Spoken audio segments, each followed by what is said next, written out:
7182 o envíenos un mensaje a cecilia@radiomundo.net.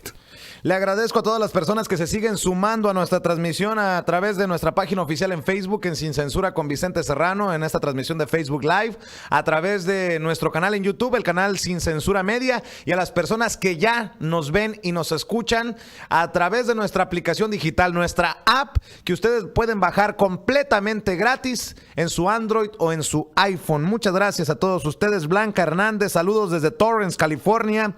Sarita Narváez dice, me gusta este programa desde San Luis Potosí, gracias.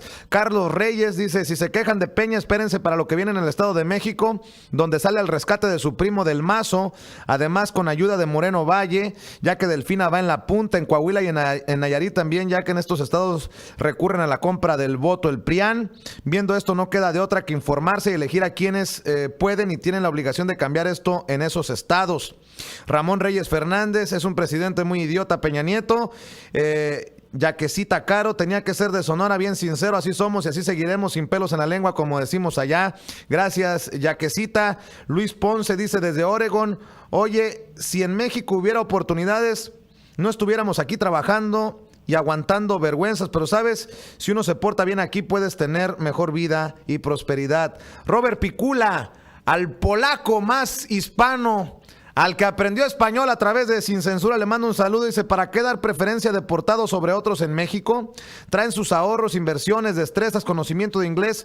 No es suficiente para empezar una nueva vida. Si no traen nada consigo, ¿de quién es culpa? ¿Del presidente, del gobierno? Buen punto, mi querido Robert Picula. Guadalupe López, saludos. Juan Alejandro González dice, buen día, nueva burla. Peña Nieto pretende engañar a todos. Dice que migrantes están regresando porque en México y gracias a sus reformas hay más oportunidades. Vaya cinismo. Isaí Palma, saludos aquí en Chicago. Gracias, Isaí. Oiga, permítanme hacer un espacio, un paréntesis, para hablar de un evento que no tiene precedentes y que es muy importante para las comunidades migrantes de todos los países de Hispanoamérica. Los consulados iberoamericanos en Chicago están organizando este evento sin precedentes para orientar a los migrantes. Por primera vez, todos los consulados latinoamericanos en Chicago y el consulado de España han organizado una actividad conjunta para llevar tranquilidad y orientar a la comunidad migrante en la zona en relación a la tan agobiante situación que se vive con Donald Trump como presidente y el tema migratorio. Este evento será mañana en el UIC Student Center East, en el Room ABC, ahí en la Halsted, 750 al sur de la Halsted. Se estarán uniendo los consulados de Chicago, de Argentina, Brasil, Chile, Colombia, Costa Rica, Ecuador, El Salvador, España, Guatemala, Honduras, México, República Dominicana, Perú, Uruguay y Venezuela. Y le agradezco mucho al cónsul Jesús Rodríguez Espinosa, cónsul general de Venezuela, en esta jurisdicción, que nos acompañe en nuestros estudios. Le agradezco mucho, cónsul, que nos acompañe y que nos dé un poco de su tiempo. Gracias por la invitación, Vicente. Oiga, necesario este evento y qué bueno que las representaciones de estos gobiernos salen a dar la cara para la comunidad migrante. Sí, así es. Primero, gracias por la invitación a conversar y explicar sobre el evento hoy en tu programa. Y sí, o sea, básicamente los consulados, es difícil que respondamos rápidamente a veces a los requerimientos de la gente, porque a veces las estructuras jerárquicas en nuestros gobiernos son muy duras y en la diplomacia es muy vertical, casi militar, el esquema de órdenes y respuestas y todo ese tipo de cosas.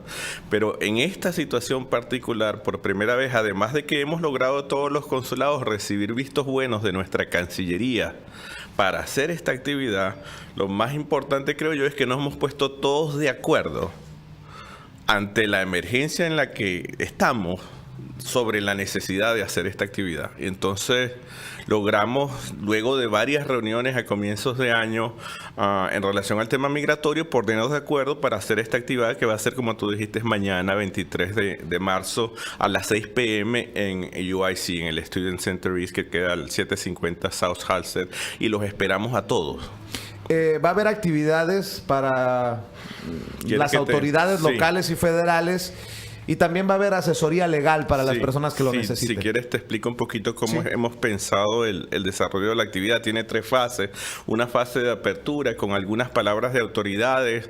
Va a estar el canciller de UIC, va a estar a Jesse White de la Secretaría de Estado de Illinois y va a decir unas palabras la presidenta de la Asociación de Cónsules Iberoamericanos, que es la cónsul general de República Dominicana, Giselle Castillo. Esa es, digamos, la primera fase de la actividad.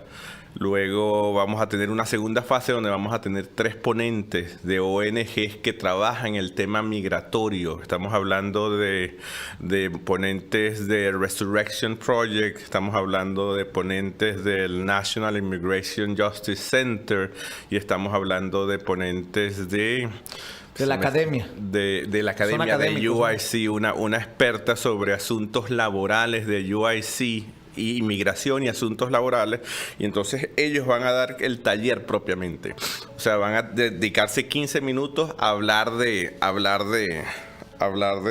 discúlpame. No, al contrario. 15 minutos no, a hablar de esos asuntos migratorios que le interesan a los inmigrantes y queremos que le den herramientas para que los ayuden en la coyuntura.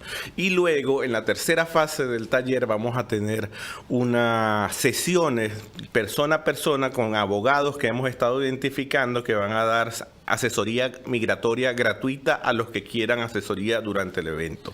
Entonces, en eso consiste la actividad. ¿Para cuántas personas estarían preparados? Estamos preparados para 300 personas. Puede ser que haya más, y si hay más, bueno, vamos a tener que diseñar algún mecanismo para poder hacer una segunda vuelta o alguna actividad en las comunidades más cerca de la gente. Eso nos lo ha pedido alguna gente y eso lo entendemos que hace falta también, pero bueno, como es el primer acercamiento, quisimos hacer un lugar grande, céntrico, y bueno, escogimos UIC porque también nos dio la facilidad UIC para tener el espacio y el local. Cónsul, ¿cuál es la situación de los venezolanos en su jurisdicción que usted cubre, que representa? Ya me dirá cuál es la jurisdicción. Sí. Porque le ponemos atención por números a la comunidad mexicana. Sí, ya he escuchado todas las críticas y los jaloneos.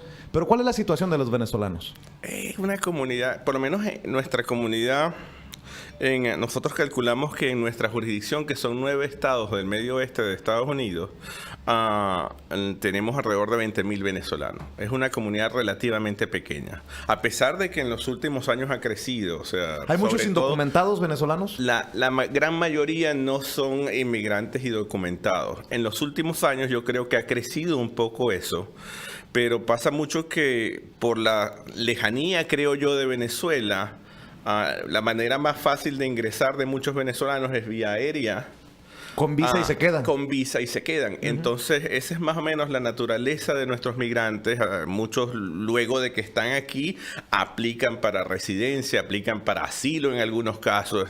O sea, existen distintas variantes en las que muchos buscan la manera de obtener una residencia Pero legal. qué bueno que lo aclara, porque es tan compleja la comunidad iberoamericana que la realidad mexicana no es necesariamente la realidad del migrante venezolano. La argentina, la peruana, cada país tiene su dinámica y a veces eso hace que algunos países respondan más rápido o menos rápido ante la realidad migratoria.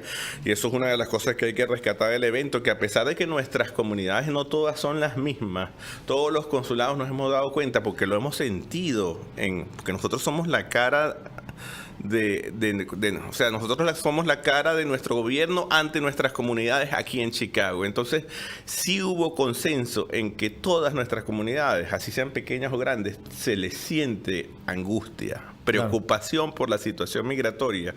Y eso yo creo que movió a que muchos de nosotros, digamos, nos pusiéramos de acuerdo para organizar esta actividad. Estamos recibiendo en vivo y en directo en nuestros estudios al cónsul general de Venezuela en esta jurisdicción que abarca a Chicago, a Illinois, el señor Jesús Rodríguez Espinosa. El gobierno de Nicolás Maduro, su presidente, siempre ha sido tirante hacia Estados Unidos. ¿Cuál es el mensaje? ¿Qué les han dicho desde Cancillería? ¿Cuál es el mensaje del propio presidente Nicolás Maduro para los venezolanos que están sufriendo en tiempos de Donald Trump? Fíjese, es complejo. Nuestra situación de relaciones diplomáticas con Estados Unidos es muy compleja, no solo con Nicolás Maduro, sino anteriormente con Hugo Chávez y con por lo menos 2 administraciones previas a la de Donald Trump en Estados Unidos. Entonces es compleja nuestra relación bilateral. Básicamente yo te puedo decir, de las cosas que te puedo decir, es que se nos ha pedido que seamos muy cuidadosos de no... Y siempre Venezuela ha sido así. Básicamente lo que sucede muchas veces es que Venezuela es agredida por alguna medida de Estados Unidos, y en la época de Chávez respondía con su carácter, que era muy particular, y con su estridencia, que yo creo que la usaba precisamente para llamar la atención sobre la agresión y para responder. En este caso particular, con el gobierno de Trump se nos ha pedido que seamos muy cautelosos, a pesar de que ya hemos recibido algunos niveles de agresión de parte del gobierno de Estados Unidos, como que hace unas semanas se calificó a nuestro vicepresidente ejecutivo en una lista de sanciones del Departamento del Tesoro, acusándole un montón de cosas que no tienen, digamos, muchas pruebas, pero se les acusa. El círculo familiar más cercano al presidente y a la primera dama, acusados de narcotráfico. Se le está asociando a narcotráfico y ese tipo de cosas. Entonces, de alguna manera, se nos ha pedido que no, además de eso, hay otras varias acciones que ha hecho el gobierno de Donald Trump que pudiesen ser consideradas como intervencionistas de parte del gobierno de Venezuela, y de todas formas el gobierno de Venezuela, digamos, ha decidido mantener una postura neutral para evitar que escale la tensión nuevamente entre los dos gobiernos, y esperamos que eso tenga algún efecto positivo para no complicar más las relaciones entre los dos países, que son bien complejas. ¿Pero en qué punto están esas relaciones? Están, o sea, porque yo recuerdo que había incluso posibilidades de retiro de embajadores. Eso existe, todavía está. O sea, desde hace varios años Venezuela y Estados Unidos no intercambian embajadores. Existen las embajadas, por supuesto, pero no hay embajador en cada embajada. Entonces eso es malo, digamos, en términos de relaciones diplomáticas, porque la comunicación sin embajador no es la misma que con un embajador. En otras palabras, no se metan en camisa de 11 varas, porque podemos salir... Todo lo que digan será usado en su contra, básicamente. En cualquier caso, nosotros siempre estamos abiertos a conversar sobre temas políticos, pero no quiero desviar, digamos, la atención sobre el asunto de... Por eso le preguntaba cuál es el mensaje de Nicolás Maduro para los venezolanos. Fíjate, ¿o no hay mensaje? Ese es un buen punto, porque digamos, es lo que te decía, que depende de las comunidades y las respuestas de cada gobierno. Hay gobiernos como el venezolano que la comunidad no es muy grande, en el exterior en general. Pero merecería un saludo, un reconocimiento de su presidente. Yo creo que sí, pero en muchos de nuestros países, no solo en Venezuela, la respuesta ante la situación migratoria es a veces muy débil. Porque hay visiones encontradas sobre qué es el migrante y qué bueno o qué malo es en nuestros países. Y tú debes saber de eso, porque tú también eres migrante. Entonces, uno ya estando mucho tiempo viviendo fuera de su país se da cuenta de que el inmigrante no es como muchos de nuestros países se ve, como alguien que abandonó el país y debe ser visto como alguien malo. Esas visiones existen en nuestros países, incluso en México, que tiene una comunidad migrante grande. Entonces eso yo creo que afecta un poquito las posturas de muchas de nuestras cancillerías, no solo la venezolana, en relación al tema migratorio. Yo reconozco y yo admiro el trabajo que hacen los mexicanos, digamos, la Cancillería mexicana, en atención a los inmigrantes. Tiene sus razones, pero en cualquier caso a mí me parece que esa debe ser la postura de la mayoría de nuestros países, y yo creo que le sigue, si me preguntas, en los países latinoamericanos, Ecuador quizás, o incluso Colombia, tienen posturas mucho más proactivas en relación al inmigrante que la mayoría del resto de cancillerías latinoamericanas, y yo creo que nosotros, los venezolanos, debemos seguir un poquito los pasos de esas políticas de México, Ecuador y Colombia en relación al apoyo inmigrante, que pudiese ser mejor, pero es de los mejores a nivel latinoamericano. Entonces no hay mensaje de Nicolás Maduro para los migrantes. Digamos, o sea, nosotros a través de la Cancillería, con la aprobación de esta participación, nuestra Cancillería está diciendo, y nuestra canciller, que digamos es una subalterna de nuestro presidente, que que nos preocupa el tema, que estamos apoyando, incluso nuestra Cancillería se ha planteado en relación a la construcción del muro y un montón de asuntos que los consideramos no como una ofensa a los mexicanos nada más, sino como una ofensa a los latinoamericanos. Entonces, en ese sentido, nuestra Cancillería ha puesto, digamos, una posición en relación al tema, y la aprobación de nuestra participación y apoyo a esta actividad es una señal de que nos interesa. Pero yo creo que puede ser mejor. Nada más para dejar claro, en Venezuela, para el gobierno de Nicolás Maduro, ¿los migrantes que viven y trabajan en Estados Unidos no son traidores? No, la palabra no es traidor, o sea, me refiero a, o sea, no para nada, o sea, son venezolanos y para nosotros es importante. En cualquier caso te refería a la palabra traidor porque es una visión que existe en nuestros países, no en un gobierno en particular, sino en la gente. Pero no es la visión del gobierno. No es una visión de gobierno, no creo, no, o sea, no te puedo decir que esa sea la visión del gobierno, sería una locura. Mañana va a haber este taller de orientación de migrantes. Se han unido y eso hay que aplaudirlo, también hay que reconocerlo. Sí. Los consulados en Chicago de Argentina, Brasil, Chile, Colombia, Costa Rica, Ecuador, El Salvador, España, Guatemala, Honduras, México, República Dominicana, Perú, Uruguay y obviamente el de Venezuela. Por eso está aquí don Jesús Rodríguez Espinosa, cónsul general de Venezuela en esta jurisdicción, en los estudios de Sin Censura.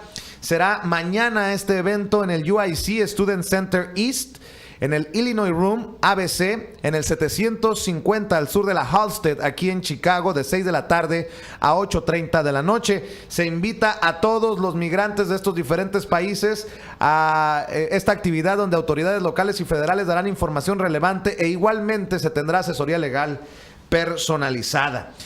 Fíjese, los venezolanos al pendiente de la transmisión dicen, por favor pregúntele al cónsul qué pasará con los niños que están en Estados Unidos, no tienen pasaporte y no se les puede tramitar porque no tienen cédula de identidad y no pueden viajar a Venezuela, es decir, en el limbo total. Ese es un punto importante, nosotros lo reconocemos y a los usuarios que nos contactan les decimos que, o sea, siempre hay una decisión de la Cancillería y de las instituciones que dan documentos en Venezuela desde hace varios años que se hace el pasaporte electrónico, de que para hacer pasaporte electrónico a mayores de 9 años se requiere que el aplicante, el solicitante, tenga una cédula de identidad. El problema es que la cédula de identidad es el ID venezolano. Pues, el problema es que la cédula de identidad solo se puede tramitar en Venezuela. Entonces eso crea una especie de filtro para los niños que se vinieron antes de los 9 años y que no tienen, o sea, en Venezuela puedes tener cédula de identidad solamente después de 9 años. Entonces tenemos situaciones en donde hay niños venezolanos o adolescentes venezolanos que no pueden sacar el pasaporte porque nunca tuvieron cédula. Nosotros hemos planteado esa queja a la Cancillería y al SAIME, que es la institución que se encarga de eso en Venezuela, y todavía no recibimos respuesta. La respuesta que recibimos fue que, digamos, tenemos que facilitarle al que tenga esa situación documentos de viaje para que vayan a Venezuela a tramitar la cédula. Documentos de viaje es una especie de salvoconducto que hacemos para que la gente viaje. Pero en cualquier caso hay casos en donde no se puede, porque están tramitando residencia, porque están haciendo algún tipo de trámite migratorio en Estados Unidos y no pueden salir. Entonces, en esos casos, nosotros hemos pedido que se haga, pero está muy lenta la respuesta en cualquier caso de nuestra Cancillería, y yo le pido a los venezolanos que están en esa situación que contacten sobre todo al SAIME y a la Cancillería a través de las redes sociales, a través de Facebook o Twitter, que le ponen atención en Venezuela a esas redes sociales para que planteen su urgencia y planteen también, de manera que también se haga un poco de presión de la comunidad a las instituciones, que esa presión en muchas ocasiones surte efectos si se organiza la gente para presionar. ¿Dónde está el Consulado General de Venezuela en Chicago? ¿Dónde se atiende a los venezolanos y cuáles son los números de atención, cónsul? Sí, nosotros estamos en el 20 al norte de la Walker. North Walker Drive. Ese es al 20 norte de la Walker Drive. La suite es la 1925. Y la suite es la 1925. Eso es el edificio del Civic Opera Building de Chicago. Y los teléfonos son el 779-324-0902, el 331-704-0907, el 737-808-3011 y el 872-529-0907. Tratamos de atenderlo lo mejor mejor que podemos. A veces no nos damos abasto, pero sí tenemos prioridad de atención telefónica, igualito que respondemos todos los correos electrónicos que se nos envían, que la dirección es ben.chicago@gmail.com. Yo soy el que responde los correos electrónicos del consulado. Entonces yo me encargo precisamente de sentir la necesidad de la comunidad a través de revisión de esos correos electrónicos. Igual que atendemos por Facebook, Twitter, tratamos de tener todos los canales de comunicación abiertos para que la gente nos contacte. Y me imagino que no tiene el personal que tiene un consulado mexicano, por ejemplo, ¿no? No tenemos tanta gente, pero sí tenemos suficiente si lo comparas con el volumen de nuestra comunidad, ¿sabes? O sea, nosotros somos solamente 7 personas en el consulado. Pues échenle muchas ganas. Oiga, para cerrar, ¿hay deportados ya venezolanos reportados? Le digo porque hemos sabido de casos de argentinos, de mexicanos. ¿Hay deportados venezolanos? Es una buena pregunta y es complicado a veces que nosotros le entremos con claridad, porque los consulados intervenimos en los procesos de deportaciones cuando tenemos deportados que no tienen documentos. Por lo menos en el caso venezolano es así. Entonces, ¿qué pasa? Las autoridades de migración nos contactan para que le hagamos documentos para que pueda salir ese deportado. Nuestra Cancillería ha estado muy pendiente de ese caso y nos ha estado preguntando desde comienzos de año cómo se han movido los números. El año pasado nosotros hicimos, porque nuestra comunidad, te digo, no es muy grande, un solo documento de deportación para venezolanos. Uno solo. Sí. Eso no significa que se haya deportado un solo venezolano. ¿Sabes lo que te quiero decir, verdad? Porque pudo ser que se haya deportado algún venezolano que tenía sus documentos y que no nos enteramos en los consulados que se estaba deportando. ¿Me explico? Este año, en el mes de enero, nada más tuvimos uno, pero el año pasado el único que tuvimos también fue en el mes de enero. Entonces eso no nos permite medir si ha crecido o bajado. Entonces no tenemos claridad, pero nuestra Cancillería, por ejemplo, está muy pendiente de esa situación precisamente por la situación migratoria en la que estamos. Otro punto que te quería comentar, que es importante para el evento, si me dejas un segundito, claro, es decirle a la gente que hay facilidad de estacionamiento en ese lugar donde va a ser el evento mañana. Igual hay facilidad de acceso para personas con discapacidades, hay ascensores y hay ese tipo de facilidades que tiene UIC. Hay facilidad de acceso de transporte público. El evento va a ser en español la mayor parte del programa. O sea, la primera fase es la única que va a ser en inglés porque son autoridades electas locales. Pero vamos a tener un traductor para esa fase. Pero el resto del programa va a seguir en español y eso creo que es importante para que la gente sepa que va a ser más cómodo para ellos porque precisamente estamos pensando en inmigrantes. Va a haber refrigerios. Hemos estado tratando de pensar en todas las cosas para facilitar que la gente vaya. Precisamente le mando un saludo a su paisano Ernesto Martínez, vocero de la Secretaría de Estado, del secretario de Estado Jesse White, el responsable de las licencias de conducir. Ahí estará Jesse White. Y espero que aquellas personas y espero que las personas que necesiten aclaración sobre las licencias de conducir también asistan. Pues ahí está la información que viene a compartir don Jesús Rodríguez Espinosa, cónsul general de Venezuela en nuestra área. Yo le agradezco mucho su tiempo. No, gracias a ti por tu tiempo, de verdad. Y esperemos que algún día que se pronuncie Nicolás Maduro venga a compartir el mensaje para los venezolanos. Así es, igualito sí nos interesa el pueblo venezolano en general y yo creo que digamos, la idea es que mejoremos la atención a nuestros inmigrantes, no solo en Estados Unidos, sino en el resto del mundo. Que así sea. Es el cónsul general de Venezuela en nuestra área. Cuando regresemos, senador estatal en Oklahoma es acusado de prostitución infantil, se llevó un menor de edad al hotel. Así como se lo cuento. Granjeros de Estados Unidos suben salarios en el campo, pero ni así atraen a desempleados estadounidenses. Pues no, que los inmigrantes indocumentados le quitamos los trabajos a los ciudadanos. Y el terrible caso de una muchachita de 15 años que fue reportada como desaparecida en uno de nuestros barrios aquí en Chicago y que fue violada por un grupo de hombres, y la violación fue subida en vivo y en directo a las redes sociales a través de Facebook Live. Muchas personas vieron la transmisión y uno se pregunta, ¿y por qué carajos esas personas que estaban viendo la violación de por lo menos 5 hombres a esta muchachita de 15 años, no llamaron a las autoridades. ¿Cómo es posible que la policía de Chicago se haya enterado de esta violación en grupo hasta que la madre de la jovencita llevó las pruebas al propio superintendente de la policía de Chicago, quien dijo, oh, Dios mío, ¿a qué estamos jugando? ¿Es en esa ciudad en la que queremos que crezcan nuestros hijos? Muchas respuestas tienen que dar las autoridades, porque además ganan y ganan muy bien. Regreso después de esto. Yo ya me actualicé. ¿Y tú? ¿Qué estás esperando? Actualízate.